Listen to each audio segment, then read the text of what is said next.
What's up, everyone? We are diving back into the multiverse today for another epic. What if Naruto was the Dragon Champion? The Dragon King's claim on Artilax, Anko X, Kurenai x Hana x and Yugao x Hinata x Ino x Tsunade x Harem Part 2. If you enjoy this story, make sure to hit that like button and subscribe to the channel for more fanfics like this. Now, let's dive right into the fanfic.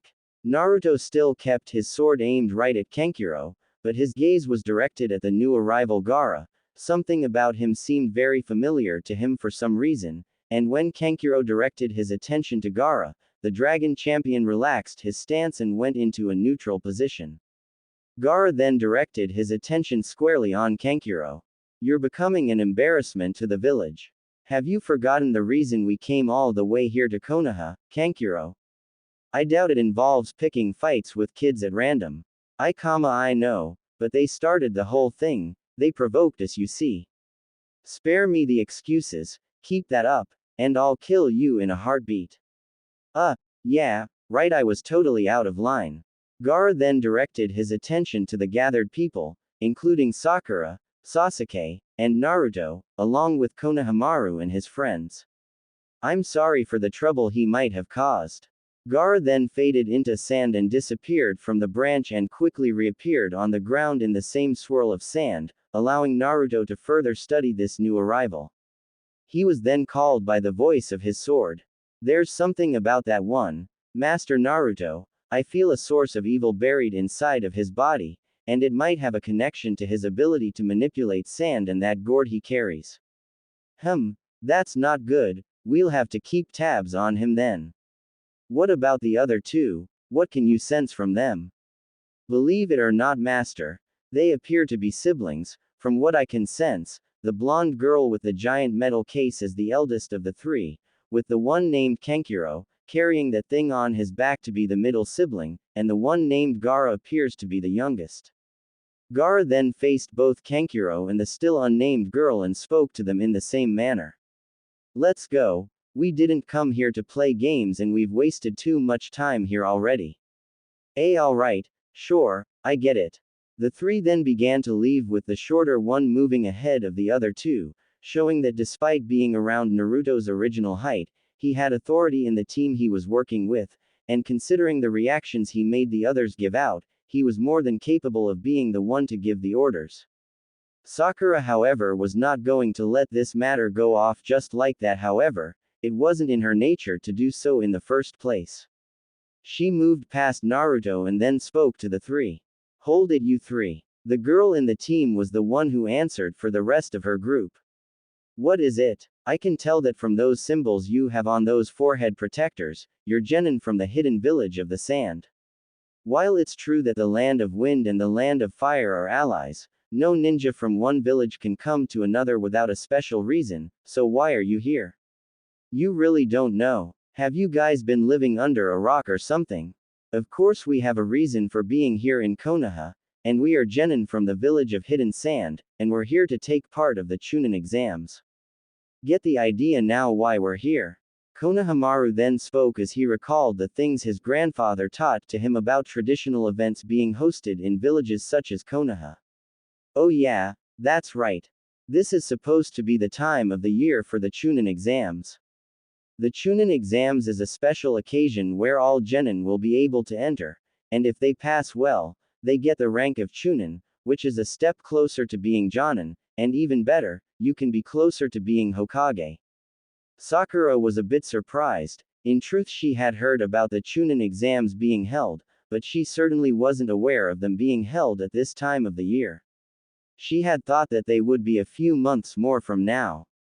Naruto had to smile at that as he knew that the sound of all that is great news, namely since he was interested still in becoming Hokage, apart from taking his place as a dragon champion. However, he still needed to know a bit more about just who these three were, namely the one with the gourd. With that in mind, he moved forward and called out. Hold it, you three, you might as well tell us your full names so we'll all know just who you are. The blonde turned and gave Naruto a sly and suggestive smile that made him raise his eyebrows at that, and she spoke to him. Do you mean me? Why not? After all, It is considered a courtesy for the ladies to go first. Ladies first, huh? You're a gentleman, I've never been called lady before. For you handsome, I'll be more than happy to give you my name, I'm Tamari. Greetings to you then, Tamari. I apologize for the situation before as well, and I guess I should say welcome to Konoha, and I hope that you enjoy your time here during the Chunin exams. The food's really great here, namely the ramen. You should try some when you get the chance. Tamari smiled back slyly at the greeting and invitation and was about to reply to Naruto, until the one named Kankuro turned and glared at Naruto. Hey you, don't get any bright ideas, you're not worthy of attention from my Kankuro. He was asking for my name, what's with you? Naruto sighed and looked at the bickering pair of siblings. It's all right, Tamari. It's a brother thing, and I take it that the one with the gourd is your youngest brother. The young man stopped moving and turned around and spoke to Naruto while examining the blonde ninja before him. That's correct. Tamari is my sister, and Kankuro is my brother, and I am known as Gaara of the desert. I'm curious about you as well. You're different for some reason than some of the genin I've met. What's your name? Well then, you gave yours, so I shall give mine. I am Naruto Uzumaki of Konoha. The two genin stared each other down. Gaara took a look at the sword that Naruto had in his hand, and Naruto looked at the gourd behind Gaara's back. The sand ninja studied the sword and could see a faint but very powerful aura coming from the weapon, and his eyes widened slightly at the feeling of energy that was coming from it. The blonde before him, and the tattoo on the blonde's arm, it excited Gaara in a way that he never thought possible as he smiled a sadistic smile, a smile that unnerved both Tamari and Kankuro when they saw it, and made Sakura gasp, along with Konohamaru, Udon and Moegi, and even Sasuke was a bit concerned. Naruto, however, was not going to back down and smiled right back, making Gaara smile even more. You're very interesting, Naruto Uzumaki, far more than I thought. I'll look forward to fighting you in the tournament. Same here, Gaara of the desert. And Naruto offered a salute with holy talon, and to the shock of his siblings most of all, Gaara smiled wider and created a blade of pure sand in his hand and gave the same salute to Naruto. Afterwards, Gaara lost the smile and looked at the two of them. Come on, you two, we have to meet up with sensei.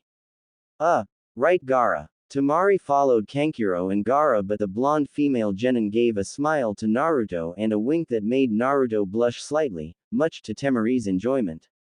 Besides, not only was Naruto the first to call her a lady, but he seemed to be able to stand up to her brother Gaara, and instead of killing the blonde hottie instantly for that, Gaara was excited for the chance to fight him. While that made her worry, she couldn't help but feel that there just might be something different about the blonde. This is getting very interesting. As soon as the Sand siblings left the site, Sakura walked over to Naruto. A part of her was relieved that the one named Gaara didn't attack, and the other one was a bit more complicated. The very moment she noted the sly and suggestive looks that the blonde Sand Kunoichi, she couldn't help but feel jealous. What? No. That's a bloody lie. I'm not jealous of Naruto getting looks from that Sand Kunoichi. Quit lying, girl. You saw the way she smiled at him. That girl likes Naruto. We can't let her get her hands on him. So what? Okay, I admit Naruto's cute now. Not cute, girl. He's hot, as in smoking hot. Shut up. You okay, Naruto? I'm fine, Sakura-chan. Are you alright? Sakura didn't answer at first as she found herself staring at Naruto's blue eyes, which appeared to be in a much deeper and more attractive shade of blue, and tinged with deep silver edges around the irises. Despite herself, she was getting herself drawn into those eyes. She managed to rein in her thoughts and actions and spoke in answer to Naruto's question. I'm fine, thank you for asking. Hey, you two, are you all fine? Naruto and Sakura turned to see Sasuke, who walked over, and he still managed to keep his now considered normal look. But in truth, Sasuke was seething as he saw how skilled Naruto had become. Not only was he able to move with considerable speed, when he tossed the sword, he was able to avoid hitting either the grandson of the fourth Hokage or the others, and he was moving at such a speed that it rivaled Haku's easily. Yeah, we're all fine, Sasuke-kun. Naruto merely looked at Sasuke and decided not to think about it for now. However, the recent bits of information that were told to him did give him some new things to think about. However, he decided that it would be far better that he got all the facts right before he made a decision. He smiled as he recalled the looks he got in his new garb as he had packed up his older clothes in a bag and left it in the care of the clothing store. He had managed to get enough money to buy his new clothes and made some mystical modifications to them when he bought the clothes. He was unaware of the fact that the female store clerk had seen his looks, and despite able to recognize him as the supposed container of the demon fox, she was awed by his looks and agreed to sell the clothes at half price. A bargain indeed, and Naruto smiled warmly at her for that, and she blushed bright red and bade him farewell with the promise to keep his old clothes safe until he came back to pick them up. Hey Sakura-chan, do you think there's a chance we could be able to take the Chunin exams? The pink-haired Kunoichi thought about that bit of information carefully and thought about what she had heard about the Chunin exams. Some of the things she heard were not very appealing, but if that was the way for them to advance to the next rank, it was understandable in her mind why genin would come from all the world to participate. Maybe, but I don't think we can do that right now. From what I've heard, it's all up to the Jonin squad leader, and also the team must undergo a certain number of missions before they are eligible to take the exam, and so far we only took on a few missions, including the one in Wave Country, despite the dangers we actually found along the way. Either way, however, the whole choice is up to Kakashi-sensei if he'll let us be part of the teams in the Chunin exams. Naruto smiled at the idea and boasted once more. Ha, we can do it, you know. With your sharp mind, Sasuke's Sharingan, and my own skills, we can ace the Chunin exams and be all Chunin with no problem whatsoever. Besides, it'll be awesome to meet all the genin from other countries and villages and see what they've got so we can really test ourselves. I can bet that there's some really tough genin teams out there, and with them all coming here for the exams, it's going to be one hell of a few days, or a week if we're really lucky. I am so into this. Sakura was surprised at the excitement Naruto had, and even Sasuke was taken aback by Naruto's actions and words as well, and despite his growing dislike for Naruto, the Uchiha couldn't help but smirk slightly at the idea. Besides, if what he heard was true, he would no longer have to go out on missions if all the other hidden villages genin were coming here to Konoha. Plus, Naruto did have a valid point, that many opponents would certainly be a good test of the Sharingan he had with him and allow it to grow. For once, Dobi, I agree with you. Sakura was surprised at that statement, and so was Naruto as the blonde ninja and dragon champion looked at his dark-haired teammate with surprise. Did Sasuke just agree with me? That's a first. Sakura looked at her two teammates and mentally sighed in relief. At least they were on the same page today, and that was a seriously wonderful blessing in her mind, considering how they act towards one another before. You do? Yes. The exams seem promising from the sound of it. Naruto, Sasuke-kun, I know you guys are eager to go in, but we still need to wait for Kakashi-sensei's decision if he's going to let us take the exams. Sasuke nodded as Sakura did have a point in that regard. Well, either way, I'm ready to give the Chunin exams a shot if we get the go signal. I'll see you guys later, I've got to go home and deal with some matters. As Sasuke left, Naruto then spoke to Konohamaru. Hey Konohamaru, can you do me a favor? Sure thing, boss. Name it and the Konohamaru Corps will get right on it. I want you to go by the Hokage Tower and ask your grandpa on when the Chunin exams are going to start. I want to know just when it starts so I can have plenty of time. Time for what, boss? Why, to train, of course. No way am I going to join the Chunin exams without an edge. Oh yeah, if you run into my Jonin sensei, get the info on where he'll want to meet with us on the off chance he lets us into the exams. Got it, boss. One, come on guys, let's get going. Naruto smiled at Konohamaru as the kid rushed off to do as he asked of him, with Moegi and Udon coming along as well.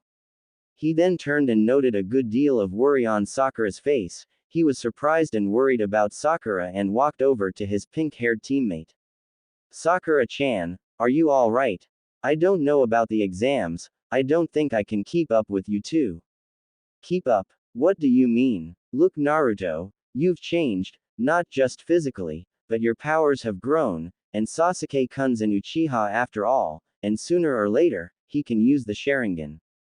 Me. I don't even have a signature jutsu like you two. You have the Kage Bushin, and Sasuke-kun has the Uchiha clan jutsus. I don't have one. Both of you have far better chances at passing the Chunin exams than me.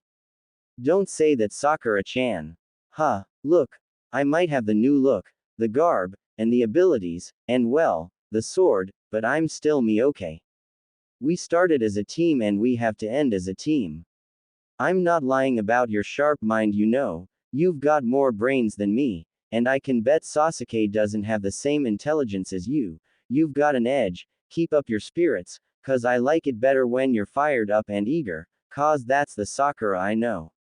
Sakura didn't know what to say to that, and she couldn't help but smile a bit and nod a little. But before anything else could be said, a growl in his stomach told Naruto and Sakura that he had apparently skipped breakfast, making Naruto blush and scratch his head as he looked in apology to Sakura. I'm sorry, Sakura-chan, but I haven't eaten a thing since this morning, so I've got to go. Besides, just take a break and relax, we've got plenty of free time, so just relax, okay? Sure. Unknown to Naruto and Sakura, they were being watched by 3 other genin, but they were not of either Konoha or that of the Sand, but a totally different village. They were dressed in a different manner of dress. One of them wore a forehead protector in a face guard format and had wild, spiky hair. The others wore the usual headband-style forehead protectors, but were different. The only female of the bunch appeared to have long hair that reached to her ankles, while the other male had his face wrapped in bandages and had only the right side of his face and his right eye exposed. They appeared to have a set of clothes that were in the scheme of camouflage clothing, while the one with the bandaged face had a long-sleeved tunic that covered his arms, and a massive fur-like item on his back. The spiky-haired one looked at the sight and spoke to the one in bandages. So what do you think, Dosu? Nothing special today, Zaku. Just weaklings. However, that blonde kid with the sword, the Uchiha kid, and that rat from the village of Hidden Sand, they are a far different breed. We're going to have to keep watch on them. In the Hokage Tower. All right then. We need to start the selection of viable genin candidates for this year to participate for the Chunin exams, so to start it off, I would like the current genin rookie team leaders of this year's batch to please step forward. Sarutobi looked on as the 3 jonin in question stepped forward. Naturally, this included Hatake Kakashi, Yuhi Kurenai, and Sarutobi Asuma. The 3 jonin were exceptionally gifted ninja, and the elder Hokage knew that to be true for Kakashi. After all, he had become a Chunin at half Naruto's age. Kurenai was the village's top genjutsu specialist and a skilled kunoichi of her own right. And his son Asuma was very talented as well, not only with his trench knives, but his other skills and talents that he honed over the years. Now then, Kakashi, Kurenai, and Asuma, what do you say? Do the 3 of you have any genin in your respective teams who you believe have the potential to be candidates for this year's Chunin exams and wish to recommend, despite their relative inexperience? As you 3 are aware, any genin who has officially taken part in 8 or more missions is already considered technically eligible for entrance to the Chunin exams. Beyond that requirement, only you have the authority to decide if they are ready, though most genin require a longer training period, and twice the number of missions specified. Iruka did not really like the situation that much. There's really no need to talk about this. It's still too early for their teams to be in the Chunin exams to begin with. So, what do you say, Kakashi? You being first. The silver-haired jonin already had an answer to that. He knew that while others might see his move as dangerous, or insane, especially Iruka, he had a feeling that his team, all of them were going to really shine this year and he was going to let them take this chance. With that in mind, he gave his answer to Sarutobi. I lead Squad 7, and its members are Sasuke Uchiha, Naruto Uzumaki, and Sakura Haruno. I, Kakashi Hatake, recommend all 3 genin to take part in the Chunin selection exams. Iruka gasped that statement. Yuhi Kurenai also took the same stance as she spoke. and I led Squad 8, and its members are Hinata Hyuga, Kiba Inuzuka, and Shino Aburame, and I, Kurenai Yuhi recommend all three for the Chunin selection exams. And I led Squad 9, and its members are Shikamaru Nara, Choji Akamaiki, and Ino Yamanaka, and I, Sarutobi Asuma recommend all three for the Chunin selection exams. The reactions of the Chunin in the room were very much understandable, as they had not expected this action in a very long time. It wasn't often that genin who were merely rookies were all sent to the Chunin exams. Iruka on the other hand was the only one who was against the whole thing. Just a darn minute, Lord Hokage, I must protest on this course of action. The three Jonin faced Iruka and so did the third Hokage. Sarutobi had a feeling that with the announcements that Kakashi, Kurenai, and Asuma made that sooner or later, someone was going to protest, and it made sense that the one who would was Iruka himself. The scarred Chunin stepped forward as Sarutobi spoke. Yes. What is it, Iruka? With all due respect, Lord Hokage, the names of the three genin teams are the names of all my former students from the academy. While I acknowledge that they had potential and promise in their own right, they are not yet fully experienced genin, and sending them to the Chunin exams this early will break them badly if they fail. Kakashi then faced Iruka. When I was at least half Naruto's age, Iruka, I was already a Chunin. Naruto is not the same as you, Kakashi. He is himself, and while he may be no longer under my care, he is still my student. I understand that this is not what you expected, but the three of them have wanted a chance to prove themselves, and the Chunin exams are the best choice at this moment. A little pain, though not too much of course, will be a good lesson for them.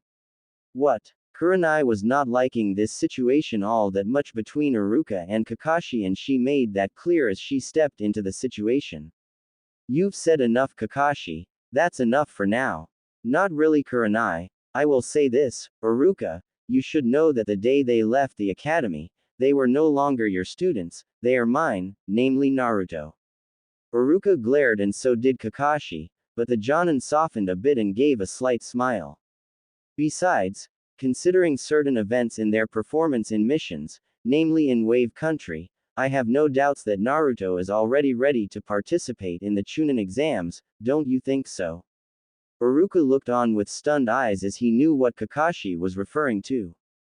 However, there was another who spoke to Kakashi, and it was another person who was a Jonin, though he was dressed in a totally different fashion than Kakashi, Kurenai, or Asuma. The Jonin had a bowl haircut, the thickest eyebrows a person would have. He was dressed in a green skin-tight bodysuit and wore large cloth bracer-style leggings on his lower legs. The Jonin looked seriously at Kakashi and spoke. In that regard, Kakashi, I have to side with Iruka. I prevented my own genin team from taking the last Chunin exams so they could further refine their skills, gain experience, and enjoy their youth. What you're doing is a bit unconventional in my eyes, at least. Kakashi, however, smiled underneath his mask and replied to the words of his fellow Jonin. I can understand that guy, but I think my newly formed team has quite a lot of potential this year, and who knows, they might even give your team a run for their money, or take them on and win. The other Jonin gave a look of challenge with a smirk as well at Kakashi. Oh really now? Asuma then stepped in. That's enough, you two. We need to get them ready instead of going off the gun on this today. That is correct. However, I would like to have a few words with the both of you, Kakashi and Iruka. There are some matters that have to be discussed. The rest of you will have the time to get ready your teams. When you are ready, give them the customary application forms. Later, as Naruto walked back to his apartment to check the number of days left before he would take part in the Chunin exams, he wondered on some things as he hoped he could finally prove himself better than Sasuke and face some really tough competition so he could really grow stronger, not just to become Hokage, but to be ready to face the soon-to-be chosen wielder of the Death Fang. For now he decided to get his wallet and have some cash to buy him some food. Master Naruto. Yeah, I mean no offense, but I suggest you order more amounts of healthier foods as well for your lunch. You will need proper nutrition and energy to use the powers and essences that you will soon be able to use with the right amounts of time and training. All right then. By the way, I've been meaning to ask you more questions, are you up for it? Since Lord Faldron's manifestation has filled in the key details, then yes, I am ready to answer whatever questions you might have, Master Naruto. Well, Lord Faldron, he mentioned that I still need to train long and hard in order to use the higher level essences. Just how many essences do you have in you? Quite a lot actually, there have been many who have ever wielded me in combat. And many of them had exceptional powers and skills, many were talented sword masters and were quite talented in many levels of weapons mastery, though there were just as many of them were, a bit unconventional to say the least. What do you mean by that? Well, some of the ones who were chosen as dragon champions were spell masters, who used my powers both as a supply and as a booster, while only using me for self-defense. Others were skilled hand-to-hand combatants who used me as a last resort or as a form of intimidation to avoid combat when they saw it as unwise. Some were powerful healers who used my powers to heal or destroy those who are unnaturally brought back to life. The list would be going on and on, Master Naruto. Suffice to say, I have been in generations worth of battles and served generations of dragon champions in each battle. So I can call on those essences to boost my powers and skills. Correct, Master Naruto. I will be able to then allow the essence you've chosen to flow into your body. Once that is done, that chosen dragon champion essence will then bestow its abilities and skills to you, such as Grandmaster level sword skills, high level hand-to-hand combat, which in your world would be referred to as taijutsu if I guessed right, or high level spell mastery, and the like. However, I can only use one essence at a time, and until you are better trained, it would be best that you choose the essence that suits the battlefield and the foe. And the essences of those you can use at the moment, which are limited right now. Wow, there's one more thing I need to ask you. What would that be, Master Naruto? Lord Faldron mentioned something about me being able to call dragon allies. What are those? Ah, well, many dragons who contributed their powers in my creation. As you might have guessed, also contributed their own blood into my forging. Not only has this given me mystical properties and physical properties, but with the right energy, I can actually create a living, breathing dragon to come to the aid of my wielder, such as yourself, Master Naruto, and since I chose you and obey your commands, those dragons will obey only you in effect and will aid you well. However, the only one of my creators I cannot perfectly create or sustain is my father, Lord Faldron. I can do it, but it is the most taxing of the dragon allies I can call upon. Therefore I recommend summoning Lord Faldron's familiar on only the most dire of situations, and I can only summon a handful of dragon allies as well, so I can't raise an entire flight of dragons in a moment. Whoa, wait a minute. You can summon a living, breathing dragon? You've got to show me how it's done. You wish it now, Master? Of course I do. This is going to be cool.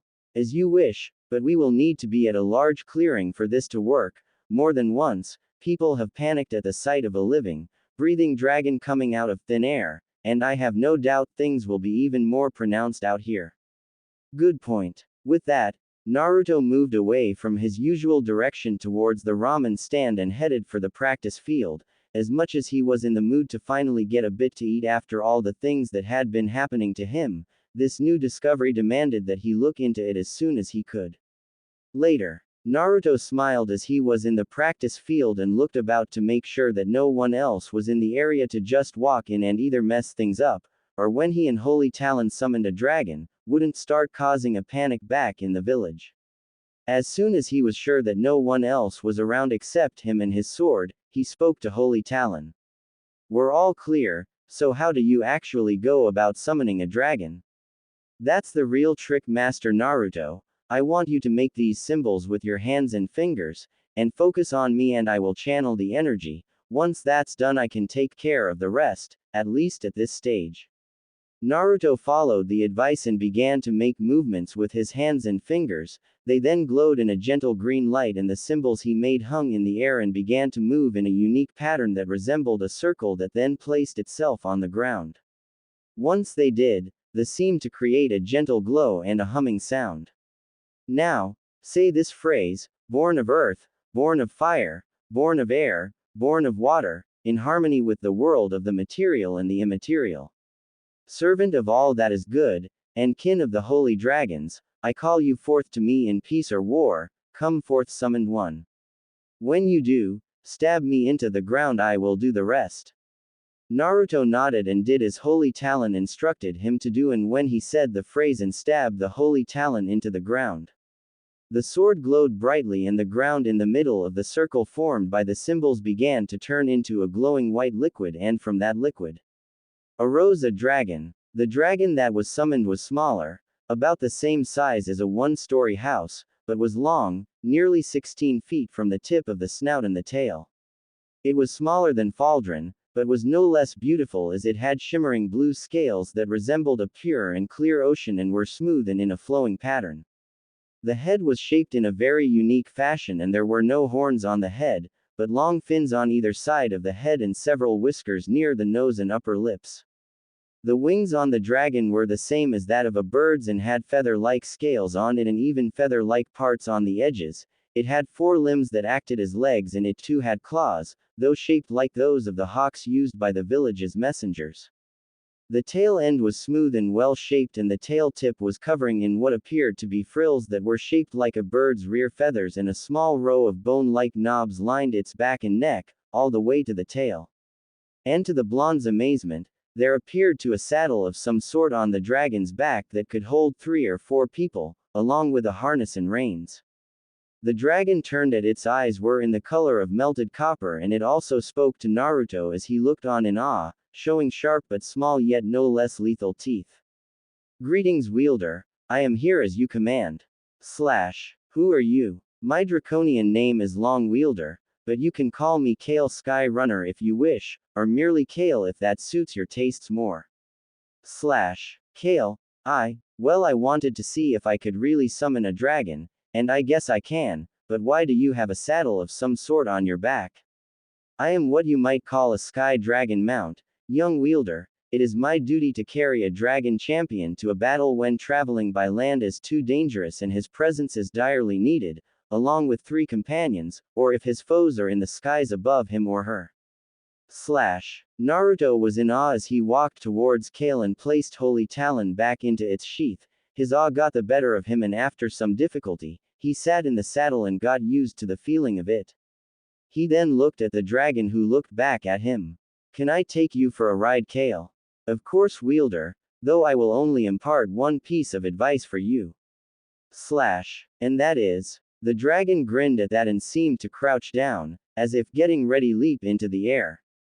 Hold on tight. The dragon Kale then leapt upwards, and as if in a split second, the dragon opened its wings and flew into the air at high speed, surprising Naruto greatly as he quickly grabbed onto the reins and the dragon began to move through the sky at amazing speed.